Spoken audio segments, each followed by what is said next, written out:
আজ আমরা হারালাম একজন যোদ্ধাকে, একজন কিংকে। জে.বি. চিতা আর আমাদের মাঝে নেই। জে.বি. চিতা নামটা শুধু ফ্রি ফায়ার স্পোর্টসের মাঝে নয়, হাজারো গেমারের হৃদয়ে বাস্ত রাজার মতো। সিয়াম ছিল সেই মানুষ যে শুধু নিজের খেলার গতি দিয়ে নয়, মন দিয়ে, বন্ধুত্ব দিয়ে সবার মন জয় করে নিয়েছিল।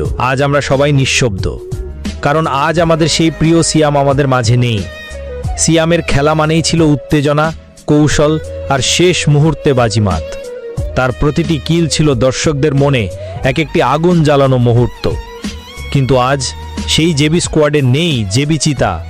আজ আমরা কাঁদি, তবে গর্ব নিয়ে বলি, সিয়াম, তুমি ছিলে এবং থাকবে আমাদের গেমিং স্পোর্টস কমিউনিটির চিরকালীন হিরো। তোমার মতো কিং ফাইটাররা হারায় না, তারা স্মৃতিতে অমর হয়ে যায়। ভাই, তুমি হয়তো আমাদের ছেড়ে চলে গেছো, কিন্তু তোমার প্রতি ভালোবাসা, শ্রদ্ধা চিরদিন থাকবে স্পোর্টস কমিউনিটির হৃদয়ে।